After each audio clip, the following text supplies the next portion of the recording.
Comment maintenir le désir sexuel dans son couple? Salut, je suis Miss Léi, je suis coach en couple et sexualité et je vous aide à réussir votre vie de couple en partageant avec vous des conseils, des astuces que j'ai moi-même testées, dont les efficacités ont été scientifiquement prouvées, mais également des recettes de grand-mère qui sont tout aussi efficaces et pertinentes.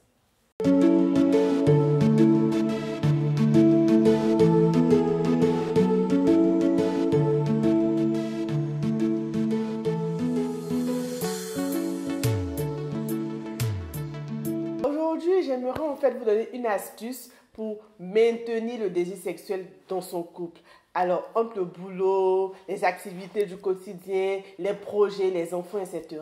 C'est vrai qu'on s'aime, mais la sexualité n'est plus forcément une priorité dans notre vie. Et finalement, il y a des risques d'infidélité. Finalement, bon, on est un peu comme frères et sœurs et on se complète dans la situation. On pense que c'est normal, alors qu'il y a des couples à côté qui arrivent quand même à avoir une sexualité épanouie, même longtemps après le mariage, je veux dire quelques années, même après le début de leur vie commune. Donc, ce n'est pas une excuse. Alors, quelle est cette astuce? C'est simple. Je vous conseille d'avoir des rendez-vous hot. C'est quoi un rendez-vous hot? Alors, un rendez-vous hot, c'est tout simplement un moment que vous décidez tous les deux d'avoir pour parler de votre sexualité, pour briser la monotonie. Vraiment, pendant ce moment-là, il n'y a pas à faire de... Hey. Mais je dois déposer un dossier, mais tu te rappelles, je devais faire ceci, je devais faire cela, les enfants n'ont pas fait ceci, n'ont pas fait cela, je devais les déposer. Bref, en tout cas, je veux dire, pendant ce moment-là, on ne parle que de sexualité.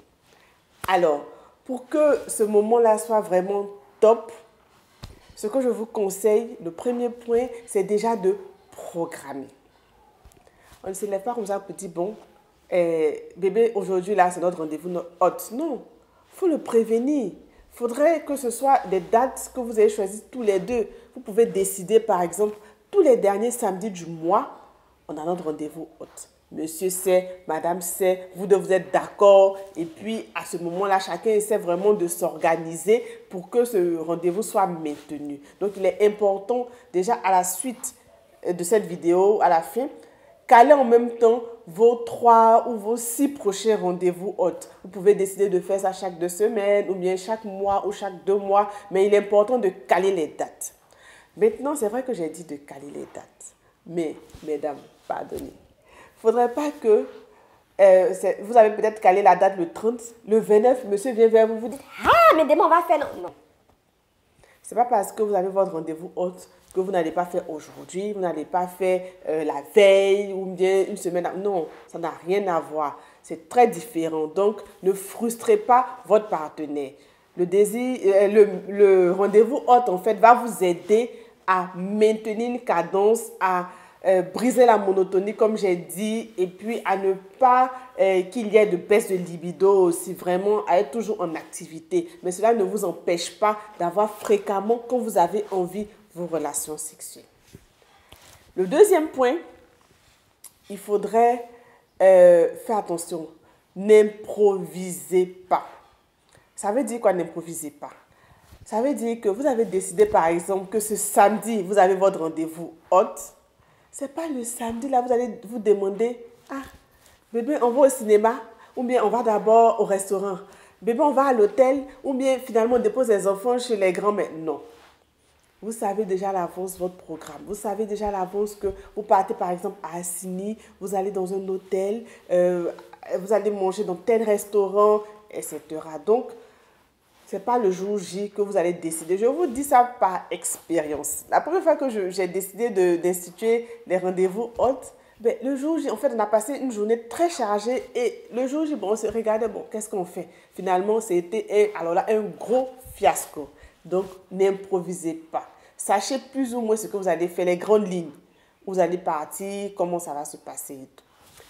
Et le troisième point, pour ne pas que le rendez-vous hôte soit vraiment un gâchis, il faudrait innover. Innover, tout à l'heure j'ai dit de ne pas improviser, d'accord, mais innover dans le sens où il ne sait pas que vous allez forcément utiliser des menottes Ou il ne sait pas forcément, bien elle ne sait pas forcément que vous allez commencer les caresses par la plante de ses pieds.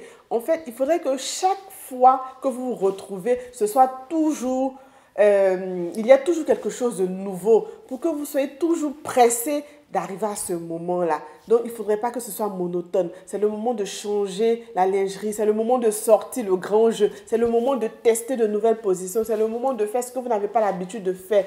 Donc, vraiment, innover, innover, innover. Si vous voulez utiliser des fouets, c'est comme vous le voulez. En tout cas, à partir du moment où vous êtes consentant, enjoy quoi. Voilà. Donc, pour récapituler, alors, programmez, n'improvisez pas, et innover. Donc, voilà, certaines personnes me diront, mais... En affaire de sexualité, on doit programmer et tout ça. Oui. Au début, c'est peut-être automatique, mais après des années de vie commune, ce n'est plus évident. Vous-même, là, avant vous partez chez votre chérie, vous saviez très bien que vous allez passer à la casserole, vous saviez très bien que vous allez avoir des rapports sexuels, mais est-ce que vous n'étiez pas content d'aller là-bas? Vous n'étiez pas content de vous retrouver? Alors, c'est pareil. C'est pas parce qu'on est en couple aujourd'hui, qu'on dort chaque jour ensemble, qu'on ne va pas penser à programmer aussi des rendez-vous autres. Donc, ne vous dites pas que, on va s'ennuyer. Commencez, testez, et puis vous allez venir me dire, on a fait, mais c'est ennuyeux, c'est pas intéressant et tout. Donc, voilà, je vous encourage vraiment à booster, à tester cette astuce et à me faire un retour. Voilà, alors on se retrouve le vendredi prochain pour une capsule 100% sexo et 100% vie de couple. En attendant, vous pouvez vous abonner à ma newsletter pour recevoir exclusivement et gratuitement mon e-book Les 7 règles d'or pour rester en couple, mais également pas mal d'astuces, de conseils pour vous aider à réussir votre vie de couple. À bientôt!